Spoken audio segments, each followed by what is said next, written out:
नमस्कार, एसटीएस न्यूजमा स्वागत छ। म वीणा शाही। समाचार सुरु गरौं आजका प्रमुख प्रसंगबाट।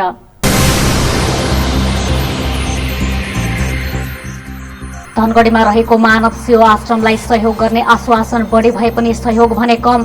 नेपाललाई मानव मुक्त सडक बनाउने अभियन्ताहरूको दावी।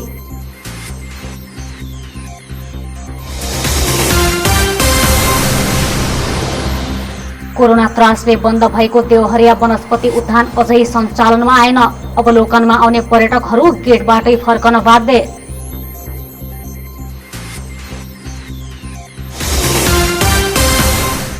कञ्चनपुरमा मापदण्ड विपरीत नदीजन्य पदार्थ उत्खनन हुँदै वातावरणीय असरसँगै बस्ती समेत जोखिममा पर्ने भन्दै स्थानीय चिन्तित।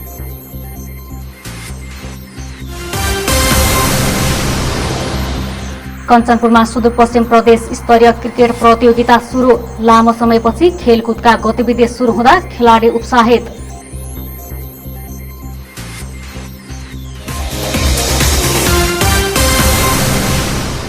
अब समाचार विस्तारमा। सुदूरपश्चिमका थप 69 जनामा कोरोना भाइरसको संक्रमण पुष्टि भएको छ।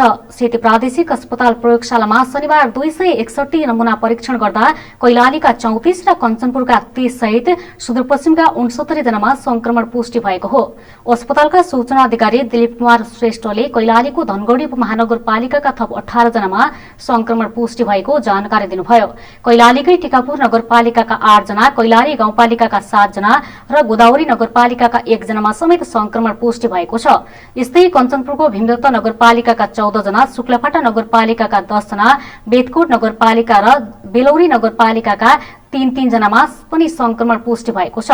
त्यसैगरी डोटीका 2 जना, बझाङ, बैतडी र दार्चुलाका 1 जनामा पनि संक्रमण पुष्टि भएको सूचना अधिकारी श्रेष्ठले जानकारी दिनुभयो।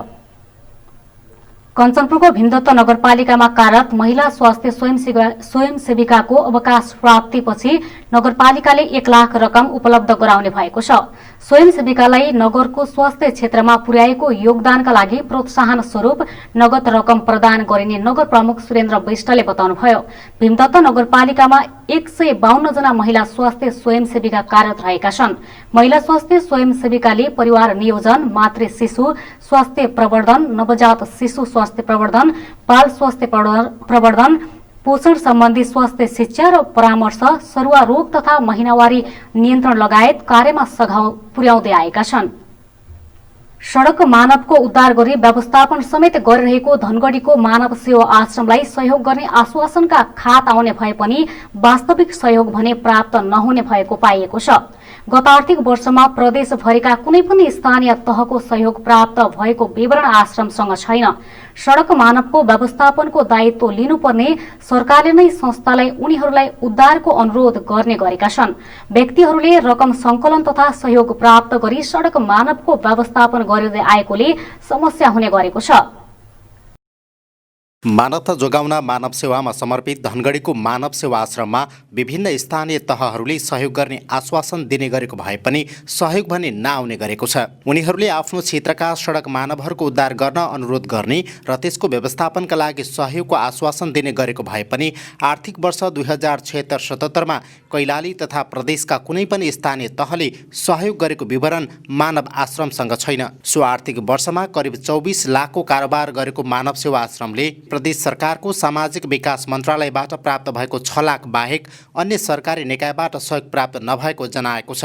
सडक मानवको उद्धार तथा पूर्ण व्यवस्थापनको दायित्व सरकारको भए पनि जिम्मेवारी बोध नहुँदा व्यक्तिहरूले सहयोग जुटाएर उनीहरूको व्यवस्थापन गर्नुपर्ने बाध्यता रहेको छ। सडक मानवको व्यवस्थापनमा सबैले हातेमालो गर्नुपर्ने सरोकारवालाहरूको भनाइ छ।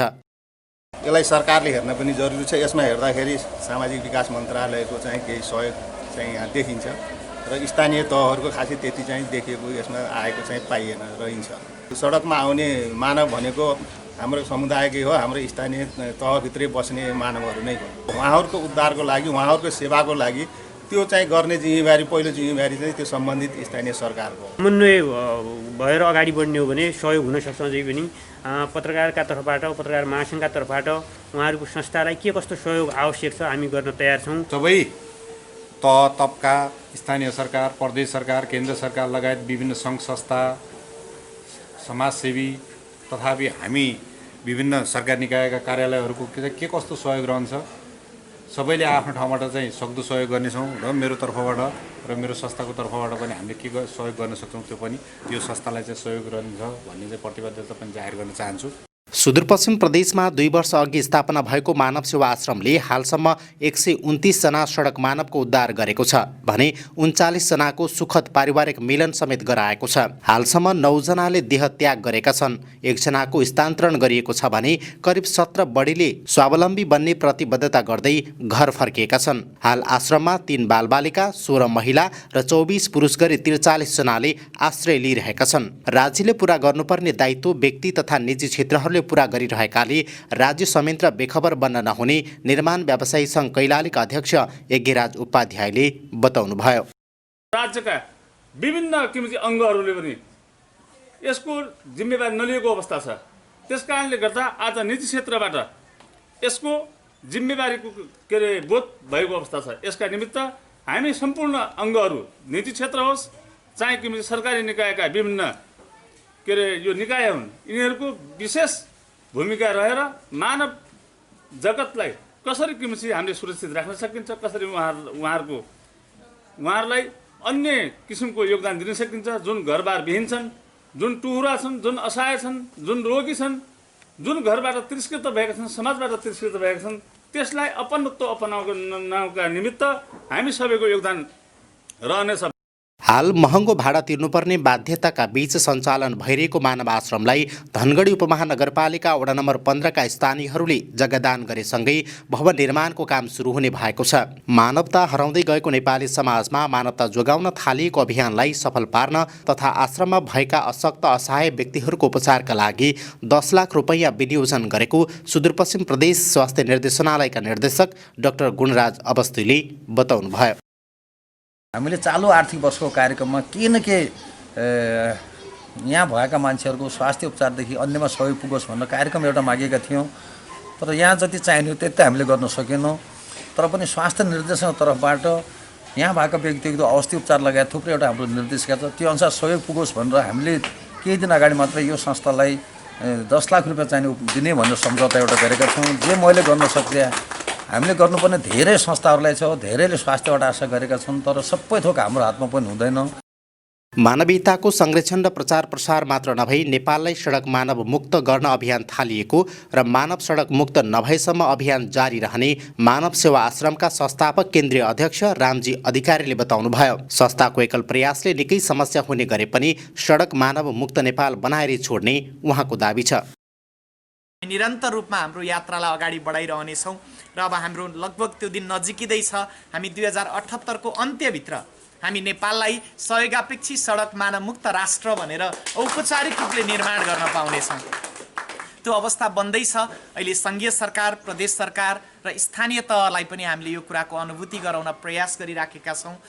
मानव सेवा आश्रमले शनिबार वार्षिक प्रगति प्रतिवेदन समेत सार्वजनिक गरेको छ। नेपाली समाजमा मानवता जोगाउन तथा सडक मानव मुक्त देश निर्माणका लागि सरकार, आम नागरिक तथा सरोकारवालाहरू सबैले हातेमालो गर्नुपर्ने आवश्यकता देखिएको छ। लोकु सिंह ठकुरी, STS न्यूज, धनगढी। कैलालीको धनगढीमा रहेको हिमशिखर बहुउद्देश्य सहकारी संस्थाले आफ्नो 12औं वार्षिक साधारण सभा सम्पन्न गरेको छ। आर्थिक वर्ष 2076-77 मा करिब 30 करोडको कारोबार गर्ने लक्ष्य लिएको सहकारीले कुल 38 करोड 55,70,787 रुपैयाँको कारोबार गरेको छ। सहकारीले आर्थिक वर्ष 2076-77 मा 17,97,814 रुपैयाँ नाफा गरेको छ भने आगामी आर्थिक वर्षमा 51 करोड 6,62,309 रुपैयाँको कारोबार गर्ने लक्ष्य लिएको छ। सहकारी क्षेत्रले अति निम्न आय स्तर भएका समुदायको जीवन स्तर उकास्न महत्त्वपूर्ण भूमिका खेलेको भन्दै हिमशिखर सहकारीले पनि त्यो कार्यलाई निरन्तरता दिएको कैलाली जिल्ला सहकारीका संयोजक भोजबहादुर बमले बताउनुभयो। जीवन स्तर उकास्ने काम गरेको छ। आज राज्यका कुनै पनि बैंकहरूले या प्राइभेट बैंकहरूले केही हदसम्म थोरै पैसा भए पनि बिना धितो दिन सक्दैन, तर हाम्रा सहकारीहरूले आज थोरै भए पनि बिना धितो निम्न आय स्रोत भएका व्यक्तिहरूको लागि वरदान साबित भएको पनि यहाँहरूलाई अवगत गराउँछु। त्यसैले यस हिमशंकर बहुउद्देश्य सहकारी संस्था विगत लामो समयदेखि निम्न आय स्रोत भएका व्यक्तिहरूको लागि वरदान साबित भएको कुरा म अवगत गराउन चाहन्छु। सहकारीले आफ्नो सेवा क्षेत्र समेत विस्तार गरेको छ। धनगढीसँगै गोदावरी नगरपालिका, गौरीगङ्गा नगरपालिका र कैलाली गाउँपालिकामा समेत सेवा विस्तार भएको सहकारीले जनाएको छ। सेवा क्षेत्र विस्तारसँगै अत्रिया र हसुलियामा सेवा केन्द्र समेत सञ्चालन गर्ने र त्यसको आवश्यक प्रक्रिया अघि बढेको सहकारीको भनाइ छ। कृषि पेसालाई आत्मनिर्भर बनाउन कृषि क्षेत्रमा लगानी गर्ने उद्देश्यले सेवा क्षेत्र विस्तार गर्न थालिएको भन्दै सहकारीका अध्यक्ष दुर्गाप्रसाद भण्डारीले मापदण्ड विपरीत चलिरहेका सहकारीहरूलाई सरकारले नियमन गर्नुपर्ने बताउनुभयो। हामी चाहन्छौँ एक जम्मै जिम्मा सदस्य भएको छन्, एक व्यक्ति प्रत्येक संस्थामा नै सदस्य भएको छ। अब अहिले एक व्यक्ति एक सहकारी संस्था भन्ने मात्रै नियममा छ। त्यो कुरालाई हामीले सूचनाद्वारा पनि गरिदियौँ। यो सहकारी नियमअनुसार गर्न नपाउने हुनाले तपाईँहरूले एक संस्थामा मात्र राख्नुहोस् भनेर हामीले पहिले नै सूचना गरिदिएका छौँ। हामी त्यो नियमअनुसार चलोस् भन्ने कुरामा एकदम चाहिँ नि हाम्रो मान्यता र त्यो अनुसार अग्रसर नै भइरहेका छौँ। छोटो समयमै जिल्ला तथा प्रदेशकै नमुना सहकारीको रूपमा विकास हुन थालेको सेवालाई थप प्रभावकारी बनाउँदै अति विपन्न समुदायको आर्थिक अवस्था सुधारतर्फ निरन्तर लाग्नुपर्ने कार्यक्रममा सहभागीहरूले जोड दिएका छन्। एसटीएस न्यूजमा वैकेसन ब्रेकमा जानुअघि प्रमुख समाचार पुनः एकपटक। धनगढीमा रहेको मानव सेवा आश्रमलाई सहयोग गर्ने आश्वासन बढी भए पनि सहयोग भने कम। नेपाललाई मानव मुक्त सडक बनाउने अभियन्ताहरूको दावी।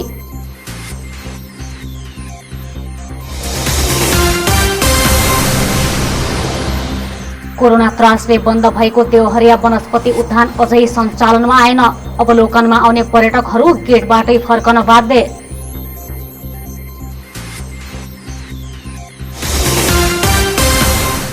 कञ्चनपुरमा मापदण्ड विपरीत नदीजन्य पदार्थ उत्खनन हुँदै वातावरणीय असरसँगै बस्ती समेत जोखिममा पर्ने भन्दै स्थानीय चिन्तित।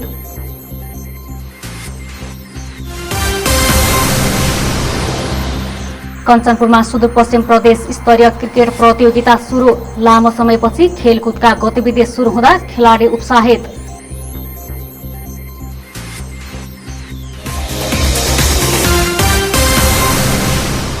ब्रेकपछि एसटीएस न्यूजमा स्वागत छ। अब बाँकी समाचार। सुदूरपश्चिम प्रदेशको सेती प्रादेशिक अस्पतालमा न्युरो सर्जरी सेवा सुरु गर्ने तयारी भएको छ। सेती प्रादेशिक अस्पतालमा न्युरो सर्जन आएकोले सो सेवा छिट्टै सुरु हुने अस्पतालले जनाएको छ। अस्पतालका मेडिकल सुपरिन्टेन्डेन्ट डाक्टर हेमराज पाण्डेले न्युरो सर्जरीका लागि छात्रवृत्तिमा एकजना चिकित्सक आएकोले छिट्टै सेवा सुरु हुने जानकारी दिनुभयो। भेरी अञ्चल अस्पतालका neuro surgeon doctor Hari Paudel Seti प्रादेशिक अस्पतालमा आउनुभएको हो। सामान्य सेवा सुरु गरिएको र अन्य सेवाका लागि उपकरणहरू खरिद प्रक्रियामा रहेको अस्पतालले जनाएको छ। न्युरो सेवा सुरु भएसँगै मस्तिष्कको चोट, मस्तिष्कको ट्युमर, सेरेब्रल रक्तस्राव लगायतका समस्या भएका बिरामीहरूले उपचारका लागि अन्यत्र जानुपर्ने बाध्यताको अन्त्य हुने मेसु डाक्टर पाण्डेले बताउनुभयो।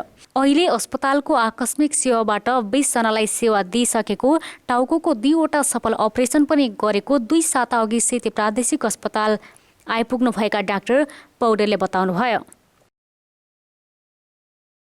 कोरोनाको प्रभावले बन्द भएको धनगढीको देवहरिया वनस्पति उद्यान हालसम्म पनि सञ्चालन हुन सकेको छैन। आन्तरिक पर्यटकहरूले भरिभर हुने सो उद्यानमा कोरोना कहरका बीच सीमित घरायसी घेरामा रहेका पर्यटकहरू यति बेला चाहेर पनि घुम्न पाएका छैनन्।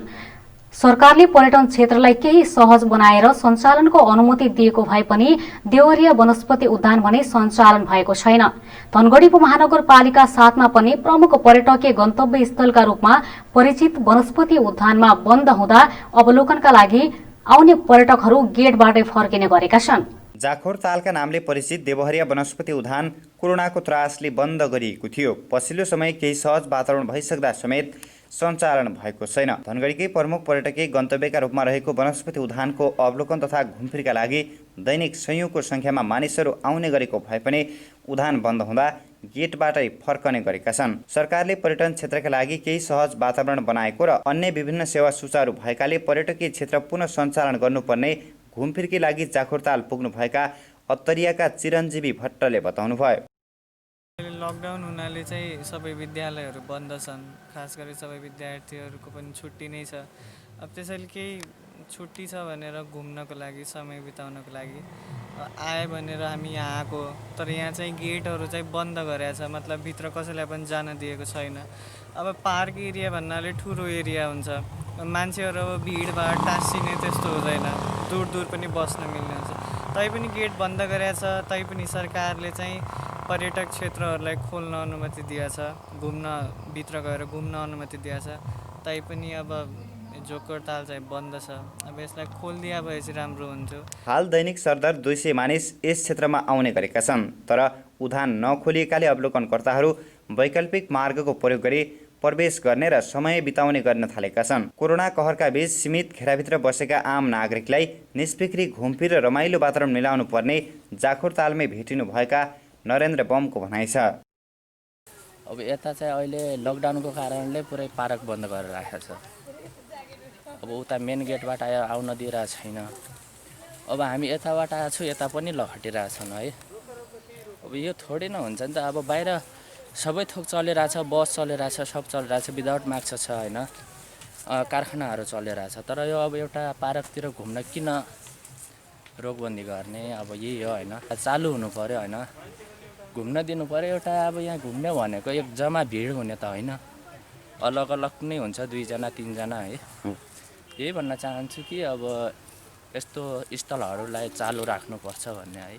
उहाँ मात्र होइन, पार्कमा आउने अधिकांशको भनाइ उस्तै छ। टाढाबाट उधान अवलोकन तथा घुमफिरका लागि आउने गरेको भए पनि कर्मचारीले प्रवेश गर्न नदिने धेरैको गुनासो छ। अहिले अवलोकनका लागि आउनेहरूले प्रवेश नपाउँदा फर्कन थालेका छन्। धनगढीका जितेन्द्र भाटले उधानको अवलोकन तथा घुमफिर गर्ने वातावरण नभएकाले अवस्था सहज बनाउनु पर्ने कुरामा जोड दिनुभयो। मेरो सोचाइ के भनेको, यस्तो गर्नुहुन्न, सबै कारखानाहरू भयो, सबै गाडीहरू चलिरहेछ, यस्तो नहोस् भन्दा के। जब यो यस्तो स्थल छ धनगढीको मेन भनेको हाम्रो जोकरताल, अनि यस्तो नहोस्, कसैलाई भित्र जान दिने होइन सर, अब हामीले कसैलाई नजान दिने, यो यस्तो गर्नुहुन्न भन्ने। हालसम्म पनि कोरोनाको त्रास कायमै रहेको र यस क्षेत्रमा भिडभाड बढ्न सक्ने भन्दै उधान सञ्चालन नगरिएको वनस्पति अनुसन्धान केन्द्र कैलालीले जनाएको छ। जाखुरतालमा आउने कतिपयले अवलोकनसँगै फुर्सदको समय बिताउने थलोका रूपमा समेत लिने गरेका छन्। शान्त, एकान्त र सुन्दर वातावरण भएकाले पनि सो क्षेत्र अधिकांशको रोजाइमा पर्दै आएको छ। Arjun Bohara, STS news, Dhangadhi. कञ्चनपुरमा मापदण्ड विपरीत नदीजन्य पदार्थ उत्खनन भइरहेको गुनासो बढेको छ। जिल्लाको बेतकुट नगरपालिकाको उत्तरी क्षेत्रमा पर्ने बगुन खोलाबाट जथाभावी नदीजन्य पदार्थ उत्खनन तथा निकास भइरहेको गुनासो आएपछि सरकारवालाहरू निकायले अनुगमन गरेका छन्। बेतकुट नगरपालिकाका वडा नम्बर 4 मा पर्ने बगुन खोलाबाट नदीजन्य पदार्थ निकासका लागि अमृत कन्स्ट्रक्सनले ठेक्का सम्झौता गरेसँगै उत्खननको काम सुरु भएको हो। नगरपालिकाले कन्स्ट्रक्सनसँगै मङ्सिर 5 गते 85,50,000 को ठेक्का सम्झौता गरेको छ।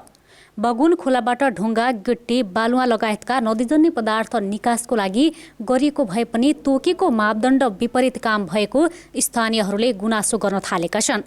मापदण्ड विपरीत र मनमानी रूपमा नदीजन्य पदार्थ उत्खनन भइरहेको भन्ने स्थानीयको गुनासोको आधारमा सो काममा प्रयोग भएका 6 वटा ब्याकलोडर समेत प्रशासनले नियन्त्रणमा लिएको थियो। मापदण्ड विपरीत गरिएको उत्खनन कार्यले बस्ती जोखिममा परेको तथा स्थानीयहरूको आवागमनमा समेत असहज भइरहेकोले मापदण्ड विपरीतको कार्य रोक्न आफूहरूले प्रशासनलाई आग्रह गरेको स्थानीय किसन एयरले बताउनुभयो। मापदण्ड विपरीत काम भइरहेको छ। मापदण्डमा के लेखिएको छ भनेपछि गहिराई भनेको 1 मिटर होइन, तपाईको चौडाइ भनेको 30 मिटर मात्र खन्ने मापदण्डमा लेखिएको छ। र यो महाकाली सिँचाइ योजनाको नहरभन्दा माथि 500 मिटर माथिबाट लगभग त्यहाँदेखि 1 किलोमिटर माथि वन क्षेत्रभन्दा अलि तल होइन 1 किलोमिटर माथि खन्ने चाहिँ मापदण्डमा तोकिएको छ। यहाँ आज नापेर यहाँ प्राविधिकहरू आएर नापेर जाँदाखेरि चाहिँ कुरो के देखियो भनेपछि 2 मिटर 2.5 मिटर कहाँनिर 5 मिटर पनि गहिराई खनिएको कुरा देखिएको छ के त्यहाँनिर। अब तपाईँको चौडाइमा 40 मिटर पनि देखिएको छ होइन। नदीजन्य पदार्थ उत्खननमा स्थानीयहरूको गुनासो बढेपछि सरकारवाला निकायहरूले अनुगमन समेत गरेका छन्। अनुगमनका क्रममा मापदण्ड विपरीत नै काम भएको पाइएको र ठेकेदार कम्पनीलाई मापदण्ड अनुसार काम गर्न निर्देशन समेत दिएको कञ्चनपुरका प्रमुख जिल्ला अधिकारी रामकुमार महतोले बताउनुभयो। हामीले अनुगमन गर्दा मापदण्ड र नदीजन्य पदार्थको उत्खनन, सङ्कलन, बिक्री वितरण सम्बन्धी प्रचलित कानुन र ठेक्काको सम्झौता लगायत सबै पक्षबाट यसलाई विश्लेषण गऱ्यौँ।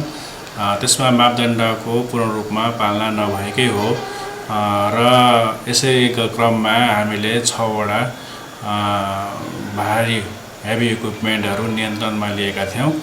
त्यसलाई नगरपालिकाले जरिवाना गरेपछि हामीले छोड्ने भनेर निर्देशन दिएका छौँ।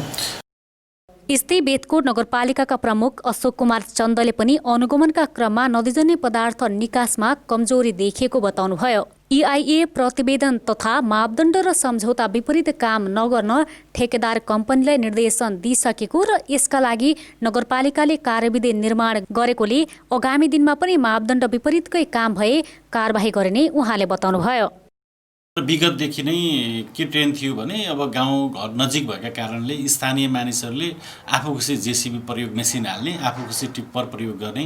त्यसले गर्दाखेरि पनि निर्माण कम्पनी जसले टेन्डर लिएको थियो त्यसले भनेको पनि नमानेका कारणले गर्दाखेरि यो समस्या उत्पन्न भयो। आफू खुसी स्थानीयले त्यहाँ जसको मेसिन छ, जेसिबी लगायतका साधनहरू छन्, उनीहरूले प्रयोग गरेर आफू खुसी बोकेका कारणले यो समस्या सिर्जना भएको। हामीले अस्ति मात्रै के अरे बेतकोट नगरपालिकाको कार्यपालिकामा बोलाएर सबै क्षेत्रका मानिसहरूको अलग अलग टिम बनाएर हामीले उहाँहरूको सल्लाह सुझाव पनि सङ्कलन गऱ्यौँ। गत वर्ष पनि सो खोलामा गरिएको उत्खननले महाकाली सिँचाइ तेस्रो चरणको संरचनाको केही भागमा समेत असर पुगेको थियो। मापदण्ड विपरीतको नदीजन्य पदार्थ उत्खननले नै महाकाली सिँचाइको संरचनामा क्षति पुगेको दावी गरिए पनि मर्मतको जिम्मेवारी भने कसैले लिन मानेका छैनन्। सम्भावित क्षेत्रको असरलाई मध्यनजर गर्दै सिँचाइ संरचनाको 500 मिटर बाहिरी क्षेत्रबाट मात्रै उत्खनन कार्य गराउन महाकाली सिँचाइ तेस्रो चरणका कार्यालय प्रमुख रणबहादुर बमले आग्रह गर्नुभयो।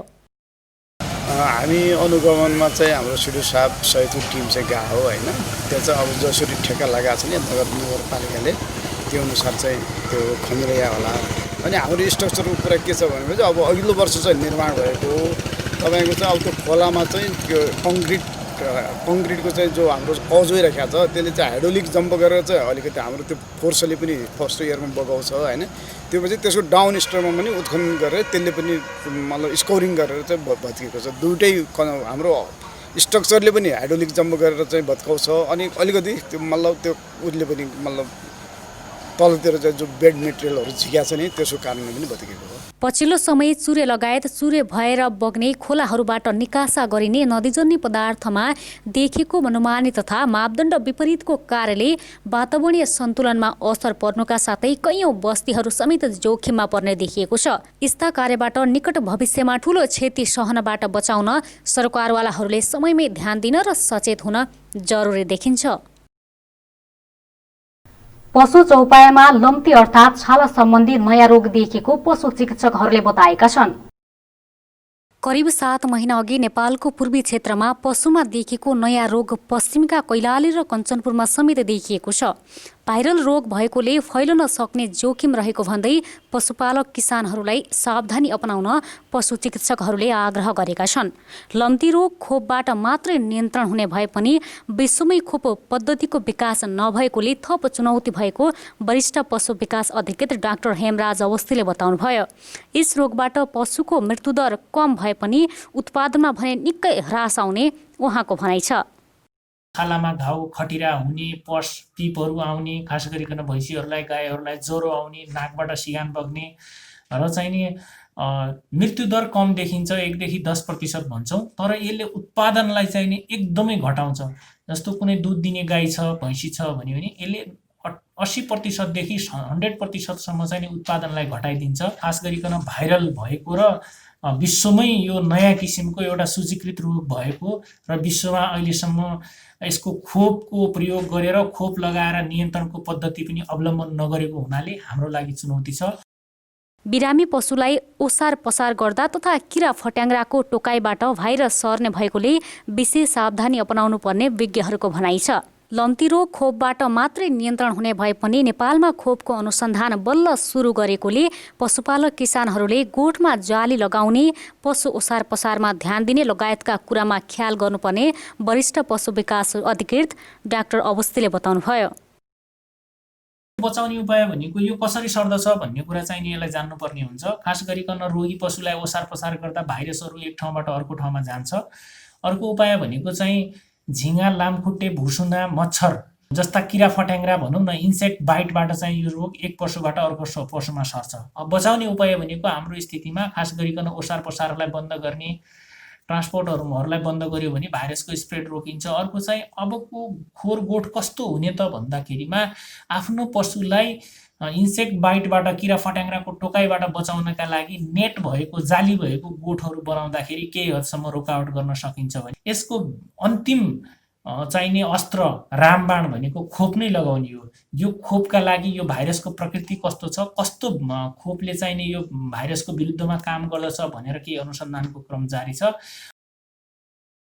सङ्घीय सरकारले लम्ती रोग विरुद्धको खोप निर्माणमा चासो दिएमा मातहतका मन्त्रालय तथा अन्य कार्यालयहरूले खोपको प्रयोगलाई बढाएमा रोग नियन्त्रण हुने अपेक्षा गरिएको छ।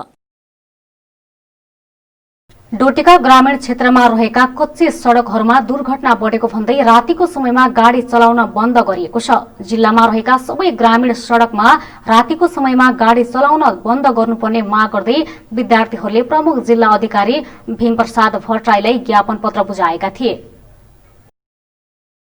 ज्ञापन पत्र बुझेसँगै ग्रामीण सडकमा रातिको समयमा गाडी चलाउन स्थानीय प्रशासनले सार्वजनिक सूचना जारी गरेको छ। प्रमुख जिल्ला अधिकारी भट्टराईले जिल्लामा रहेका सबै ग्रामीण सडकमा रातिको समयमा कुनै पनि मालवाहक तथा यात्रु बोक्ने सवारी साधन सञ्चालन गर्न तत्काल बन्द गर्न सम्बन्धित प्रहरीलाई निर्देशन दिएको र निकायको अटेर गरी गाडी चलाउनेलाई कारबाही गरिने समेत बताउनुभयो। राति गाडी चलाएकै कारण जिल्लामा 1 वर्षकै अवधिमा करिब 12वटा ठूला सवारी दुर्घटना भई 20 जनाको ज्यान गइसकेको र 25 जना गम्भीर घाइते भएको जिल्ला प्रहरी कार्यालय डोटीले जनाएको छ। यस्तै जिल्लामा गाडीको सिट क्षमताभन्दा बढी यात्रु बोक्ने तथा समितिले तोकेको भन्दा बढी भाडा लिने सवारी साधनलाई पनि कारबाही गर्न माग गरिएको छ।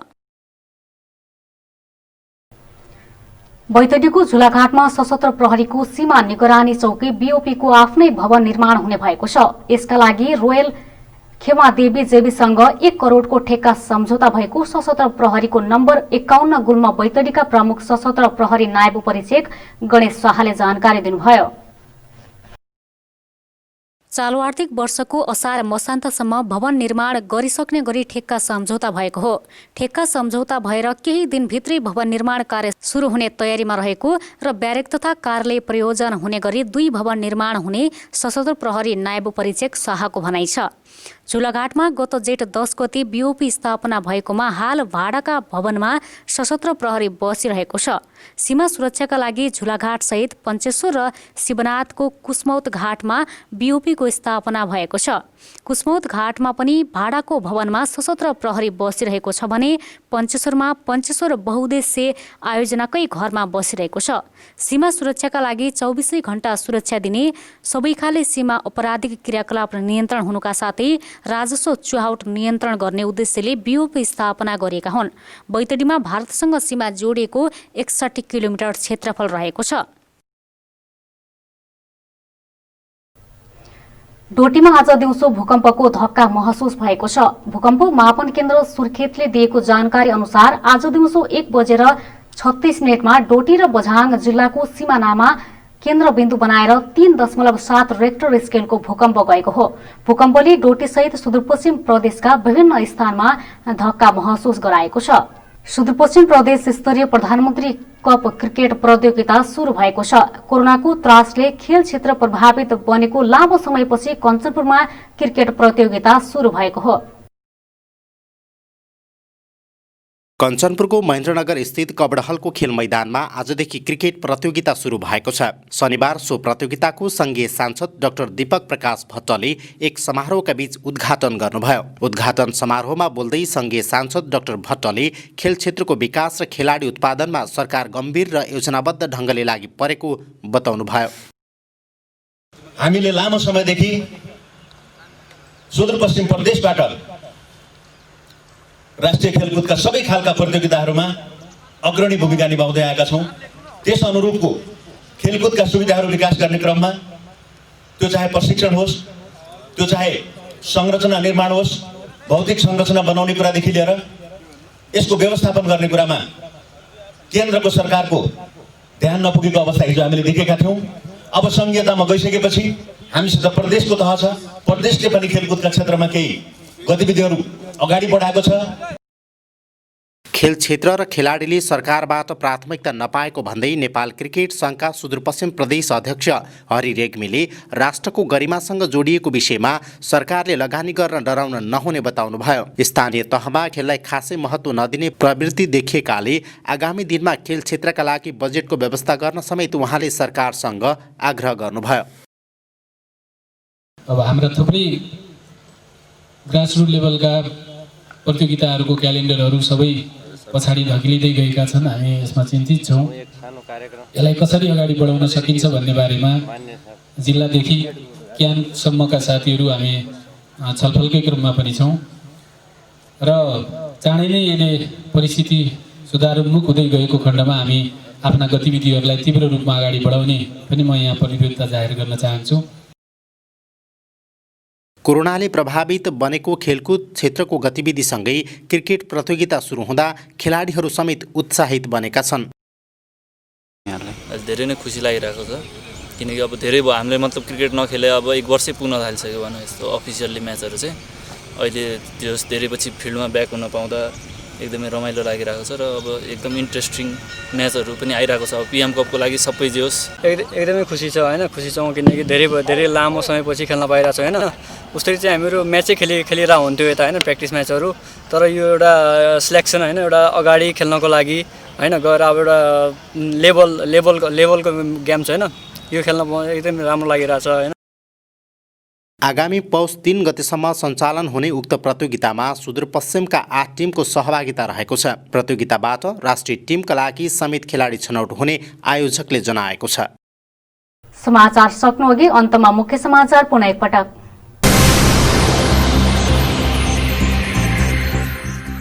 धनगढीमा रहेको मानव सेवा आश्रमलाई सहयोग गर्ने आश्वासन बढी भए पनि सहयोग भने कम। नेपाललाई मानव मुक्त सडक बनाउने अभियन्ताहरूको दावी।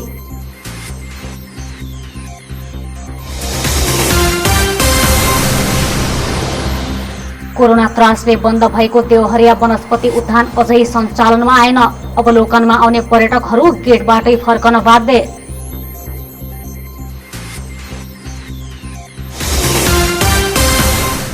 कञ्चनपुरमा मापदण्ड विपरीत नदीजन्य पदार्थ उत्खनन हुँदै वातावरणीय असरसँगै बस्ती समेत जोखिममा पर्ने भन्दै स्थानीय चिन्तित।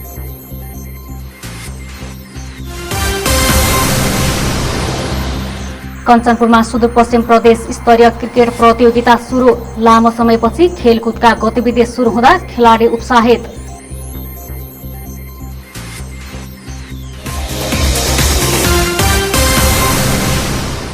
हवस् त, अहिलेलाई समाचार सकियो। हामी सबैलाई बिदा दिनुहोस्। नमस्कार।